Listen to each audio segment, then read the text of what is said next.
Hi, and welcome back to the Hole in the Head Moto Storytime Podcast. I'm Andy, and I have a lot of old motorcycles.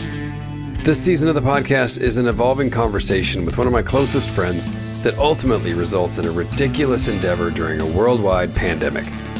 Every adventure starts with a conversation, and this one is well underway. In our last chat, we were in awe about the universe's master plan to fulfill Blaine's lifelong goal of having a particularly collectible motorcycle without the prerequisite of my untimely demise. So a passed up BMW led to a purchased BMW, led to a space becoming available in my garage, which was promptly filled with a Moto Guzzi, which introduced a very attainable Moto Morini 3.5. But of course that's all irrelevant until he actually gets the bike. Which brings us to this week's conversation. Blaine is a little pouty again, but with good reason. I dropped the ball and did not get over to see the Morini like I wanted to. But not to worry, the guy hadn't sold it. I was just having a particularly bummer week.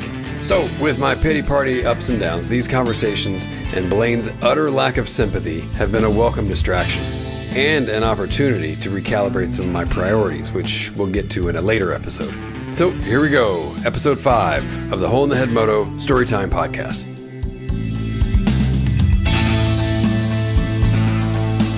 In this episode, unfulfilled obligations, Blaine poo-poos everything, a mini Dakar bike, and murder hornets.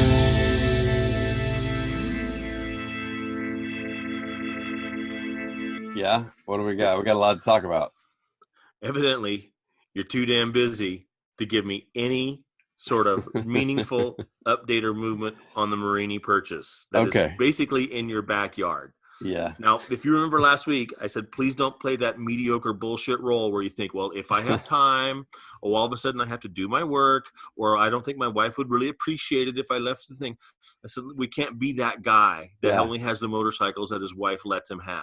Yeah. Hey. So I'm asking you, I just wanted to tell you right now, hey, the bar was abandon your job, abandon your career, abandon your family, because we can acquire the Morini. You know, now in the week since I had that discussion with you, there's been no movement on the Morini. So I'm assuming is that you put some family issues or some professional issues above the acquisition of the Morini. Hey, is that what happened? I'll be honest with you. I think you're spot on. There have been some things that come up, and in hindsight, I wished I had hound dogged this Morini the moment I got off the phone with you and then the guy. By the way, I did talk to the guy. We haven't really talked since I talked to the guy.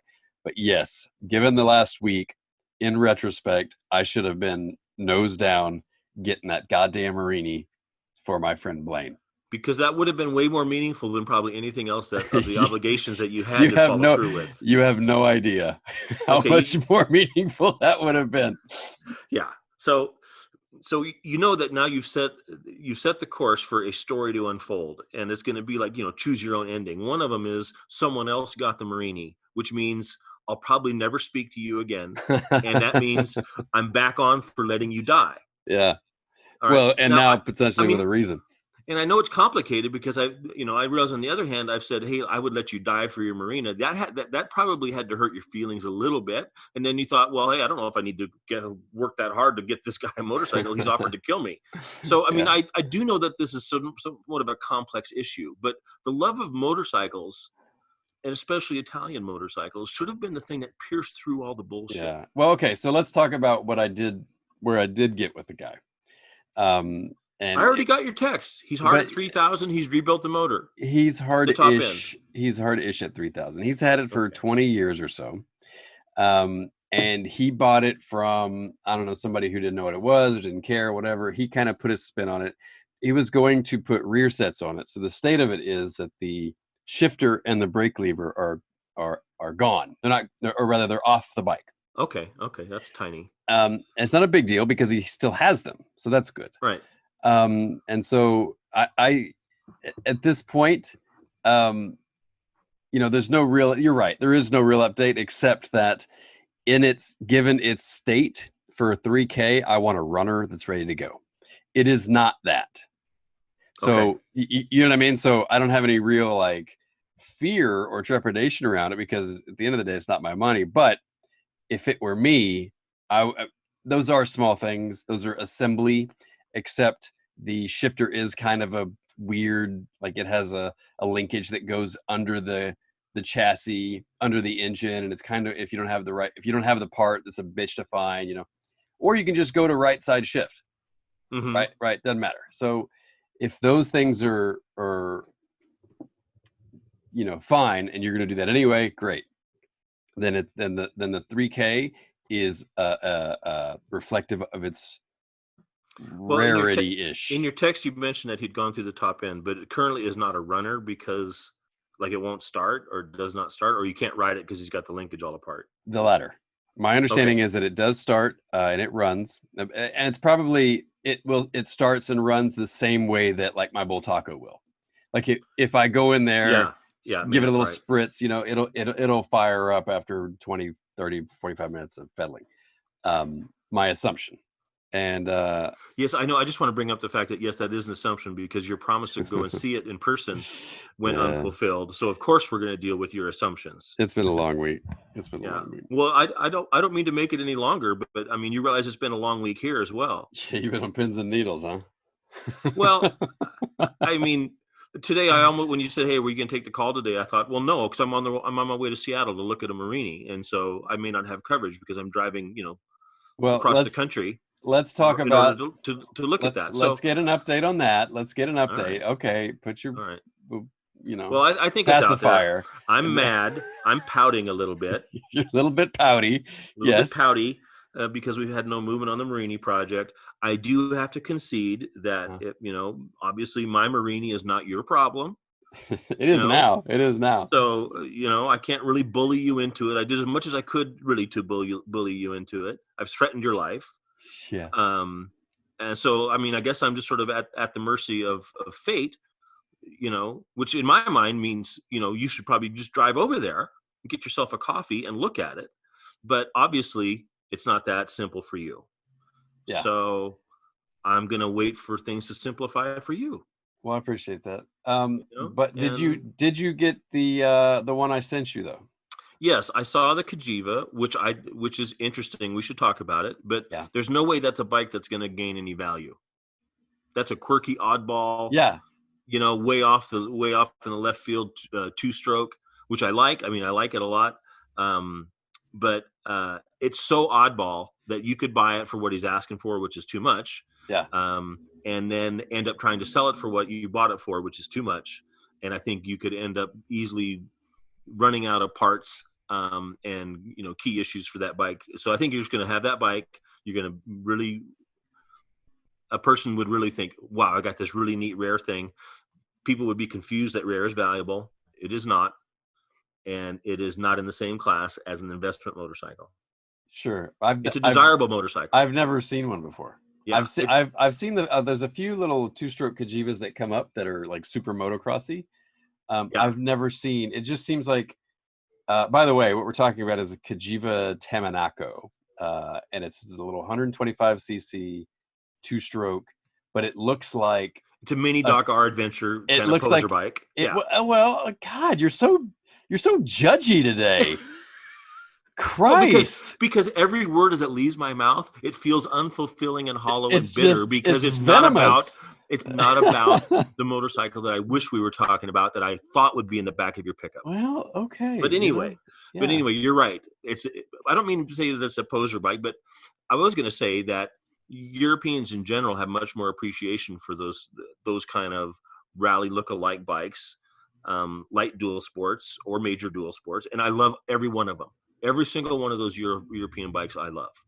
And in the Morini category, I love the Camel and the Kangaroo. I mean, those are just the neatest things ever, and we never got to see those here. So I feel, like the Euro guys have been way, way ahead in understanding that whole thing, and all those bikes are cool. Yeah, well, that's kind of the reason I like it. I think the Cagiva's handsome. Yeah, I like the way those bikes look, and it looks like a mini Doc R bike, But it's 125cc. So I guess what I'm getting at is like what's comparable, like 80s Japanese dirt bikes, right? And they're super clean, or rather they're not fairinged out. It's an engine, a tank, a seat. right? Right. Whereas this one is like, it has the full complexity of fairings that the Elephant does. Which is kind of lovely. I think they're neat. I mean, they're terrible because, you know, you're going to tip it over and break it. Yeah. And it's unreplaceable. I mean, you'll never find another one. And then it'll end up just getting caught up from there. But the truth is, I like little bikes like that with fairings on them. I like the rally style fairings. I think it's a handsome little devil. And I think if you had it, it's it really is a pretty good bike for a Seattle guy, because it's certainly small and nimble enough to go around town. It's a coffee shop bike. You could disappear, you know, up in the mountains a little bit with it and dirt road it. You know, and it's lightweight. It's not nearly you don't have to wrestle, you know, the weight of your Elephant. Mm-hmm. You know, this is a mosquito. Yeah. Compared to your Elephant. So I think it's cool. But if I wasn't dealing with the aforementioned bitterness, I probably could be more excited about it. So tainted for you right now. Yeah. Yeah. And I know you have a personal story of hardship this week. No, I have no story. I have no story. I was going to say, maybe offline we can talk about it, but the truth is I probably won't care. And I probably will just be, you know, at the minimum, you know, somewhat accepting of your point of view, because it seems like I should be, but I've already said I'm pretty bitter. Okay. Well, you know what? We could probably call the guy if you want. I mean, I don't know how riveting it would be, but yeah, I had to work, and so yeah, we'll do that. You know. I don't know. Really, the report I'm kind of waiting for is for you to see it and to tell me, you know, does it have gauges and clocks? Well, let's do that. Okay. Here's once you see it, I mean, I've already kind of resigned myself to the fact that I can't find one. This one has a little bit more mechanical work done to it. I mean, we're back on the Morini. Here's where let's just talk about the goddamn Morini. And you're right. Let's finish this fucking Morini. If I go, but no. What's going to happen is, say I had gone over there. Say I went over there yesterday, and I saw it, and I said, "Hey, man, it's great." Yeah. And you would have said, "Does it? You know, when's the last time you did the valves?" Right. I say, well, I don't know. What you know? So let's do this. Let's do that. This is a lesson in how to buy a motorcycle by proxy. How to buy a motorcycle for your best motorcycle friend. Yeah, with complete conjecture. I bet you he's going to want to know this, and then I'll have that answer. Right. So I'm gonna write this down. So here's a few things I can go over. Yeah. With you. All right. I don't care if it's missing the shifting linkage. Sure. These are bits. I'm going to be able to make any of that stuff in my shop. So I don't care about that. I don't really care about hardly anything that's missing, because I just want it. But if there's enough missing, then it affects the value. So like, I don't care about stock gauges at all. But if it doesn't have them, it does affects that value. And at 3,000, that's kind of the premium mark. Yeah. You know, number. And so if it doesn't have gauges, I would knock some money off of it. If it doesn't have linkage, I would want some money off of it. But neither of those are deterrents to me buying it, because I don't care about those. To me, it's a plus that he went through the top end. But that's just conjecture, right? Yeah. Unless he has a piece of paper and he bought some parts and it looks like he put some pistons in it and some rings and did some valve work. I mean, if he's got any documentation of it, well, then we can believe it. And that kind of puts us, you know, this number's bouncing up and down as we're talking, right? If it doesn't have gauges, number down. If it doesn't have linkage, number down. If it's got them in a box, you know, okay, yeah, that helps. If he says he rebuilt it, you know, I don't have any reason to believe that unless he's got some paper on it, you know? And so I guess what I'm saying is I'm willing to go 3,000 on it to get it, if there's enough of a story there from what you see and what you look at, to say that, okay, you know, it's a premium price for a bike that you're going to have to cut up and customize to finish, you know, or it's a premium price for one that could go the rest of the way as an original, you know, patina bike or restoration bike, you know. And then we'd have to, you know, I would ask your opinion on I have one other technical question. I don't know anything about what the ignition is like on those. Yeah. Can you find those units if you need them? You can, but they ain't cheap. So here's the thing: is they're a weird ignition system. So they have what's called a transducer, and it's not a points system. It's a Hall sensor, So it's electronic ignition. which is But lovely, except for the fact that it's a middle '70s Italian electronic. yes. So Yes, the pickup is robust enough. I know guys are upgrading them, and I think that there's a like a hall sensor is a hall sensor. You probably ought to make any of them work, right? right, but there's some Okay. that are fitted to this transducer, and the transducer, it's like coil condensed. I don't know what it is. It's a black box that's Yeah. $300. Okay. That's You know what I that's the mean? long and short of it. And Yeah. has anybody been successful at having those run for more than 15 minutes at a time, or do you carry one under your seat and you buy everyone you can find You because there's buy no? everyone you can find, but Okay. they're good enough because the only real way to kill them is to put 12 volts into them. Okay. So I don't I fried mine before I got like the day I started working on mine, I fried the transducer because Okay. I was futzing around with electronic. It was all wires were everywhere. And so as I'm putting things back together, trying to put batteries and testing things, normally 12 volts goes to a coil, which then goes to the points, Right. right? So of course I did that thinking that that's the way it would be, and then never got a spark after that. And after some testing, some of the guys on the forums were adamant that I needed to, my entire system was fucked and I need to just strip the entire thing. And Right. Right. turns out it was just this box, luckily. So it was So only this 300 or so the 250. CDI box, is that what you're calling the It's not a transducer? CDI, it's a It's a transducer. transducer. Yeah, it's Okay. the thing. It's not a CDI, it's not coils. He says he replaced the coils, and I'm confused by that Yeah. because I don't I can't it's been a minute since I've been under that tank. So I'll have to look at it again, but I don't recall there being coils. My recollection is it's a transducer from which two HT leads go to your plugs. Okay. And all right, so uh it seems to me that that's taking the signal from the hall sensor, right? Mhm. And the hall sensor's on the camshaft or whatever, right? Yep. Okay. So then it seems to me that has anybody decided that there's an aftermarket box that can just pick up the hall sense and then deliver? You would Because think, you can but get that on about 50 different pieces. Will do that, yeah, no, and but that's what nobody's nobody's done it. And okay. so I mean, this is a terrible, topic that that has no real resolution. But I don't think that anyone's done it because I've looked for it. And Yeah, when I would try to, because I'm the last person to spend $300 on a single part. yeah. Okay. Well, that was one of my questions. Is that how delicate are those pieces and how available are they? And like obviously, if we find out later that um, I can take some other ignition bits. I've taken stuff. I use this little Harley Davidson aftermarket box on my BMWs. Hmm.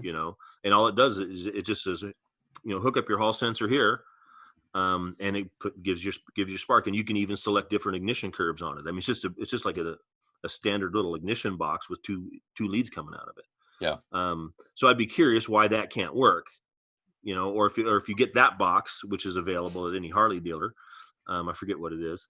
Can you get the or the Hall effect sensor that matches it? So then you can just run the whole thing new. Because then all you're supplying to it, like you said, is a generic 12 volts, and then you can forget the Morini shit. Yeah. So anyway, that's. I realize we can't answer that, but I guess that would be part of the thing that would affect the value to me too. If you looked at it, hey, does it have spark? Does he have any extras? Did he do anything in that regard to make us believe that it's going to have spark for more than 15 minutes on a wet day? Yeah. No, yeah. I think the external elements are not an issue. Like, yeah, of course, if it gets wet, it's probably going to get fucked. But if for 3K, I want them to just kick it over and start it up. Yeah. Yeah. I think, you should be able to run it up to 6th gear somewhere. Yeah. Well, if you could shift it. if you could shift it. Well, that's true. Just clip of vice grips on there.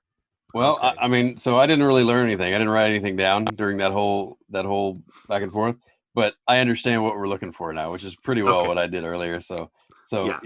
um, Well, no, because I'm not real specific. Like, I don't care about where it's rusty. I yeah, don't care about where there's dings where it's bent. yeah, I don't care about any of that stuff because I can fix any of it. But the only reason I would care about it is if you say, hey, at $3,000, it's got a rough chassis, it's got a box of parts next to it, and they're beat up, all the rubber's cracked. the cables are, it's been stored outside in the rain or whatever, then because then all that adds up, and that doesn't look to me like it's a $3,000 deal, Yeah. Because we don't want it for $3,000, but I mean, if I have to swallow hard to do it, I would, if it had all around pretty good rubber. That's what she said. Yeah. All around pretty good cables. Like you said, if it was Ryder, if you could, with, some fresh gas and a little luck, ride it from there to your house, and it would idle. So I will send you, realizing this is likely a terrible episode, but I'm going to send you a link to a page I remembered about the Morini ignition system. Okay, yeah, thank you. I'll look that up and see what we can sort out on that. And that was the only thing that kind of made me nervous about it, was when I looked and saw it had electronic ignition. I thought, well, that seems great, except for it's Italian. It's in the middle of the 70s, and I bet they changed that part from week to week. Even among Morinis. And I guess the other thing I would just ask is that, do you think Morini was doing well enough to have that part spec'd for them, or did they buy that part from some other Motoplat, some other Euro trash provider, and that we can look beyond the brand to find it. Okay, yeah. So now I'm remembering. Some of them had the coil connected to the box, and other ones had a box and a coil. Okay. I believe mine was a single unit. Okay. And then there's 3 different generations of the pickups. I'll send you this. Yeah. I'll send you this article. Okay. All right. Yeah. You're right. No one cares about that stuff. But nonetheless, I do feel a little bit better. I feel 10% happier that we at least got this off my chest, and that we've kind of defined. Good. But we're still going to, you realize it's going to be very awkward by next week. I mean, there's really nothing, there's no real choice here. I just better figure it out. Better go. Yeah. Or you can just tell me now and say, listen, I'm not going to get to it. If you want to get to it, get a flight and get up here and look at it, or get in your truck and go look at it. It's your problem. Well, I'd love to say that to me. I'd love to see you. So either way, so I'll go look at it.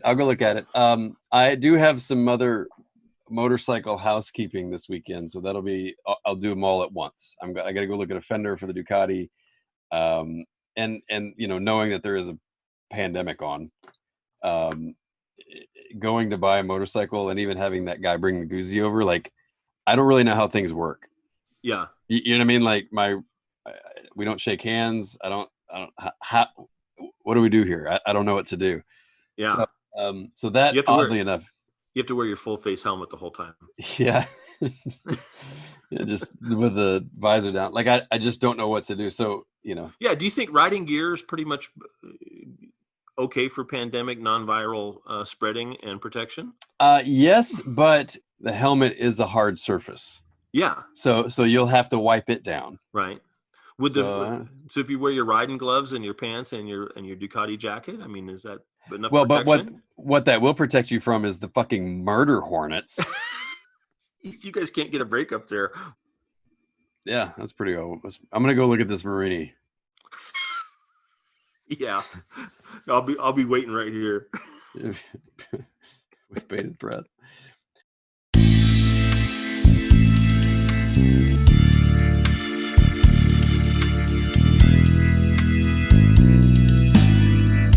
So that was awkward, but I probably deserved it.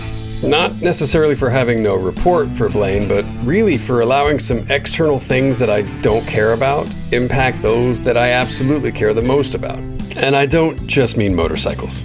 Because at the time of this conversation, my work life and professional uncertainty were eating my lunch. I'd been spending a lot of time worrying or angry about things that I had little or no control over, and not pursuing the things that actually bring joy. And worse, I was taking it out on those around me. Now, I don't think I'm building this up into something it isn't. Blaine really was just pouting that I didn't go see the Morini. But it did make me a little more aware of the ways that worrying about the future or the unknown really gets in the way of enjoying the things that I can engage with and do something about, like right now. And at a time in history that will ultimately be defined by uncertainty and worry, losing that perspective is easy, almost inevitable. So as we go from here, expect just a couple more pity parties, until it seems like the only sane thing to do is perhaps the most unreasonable.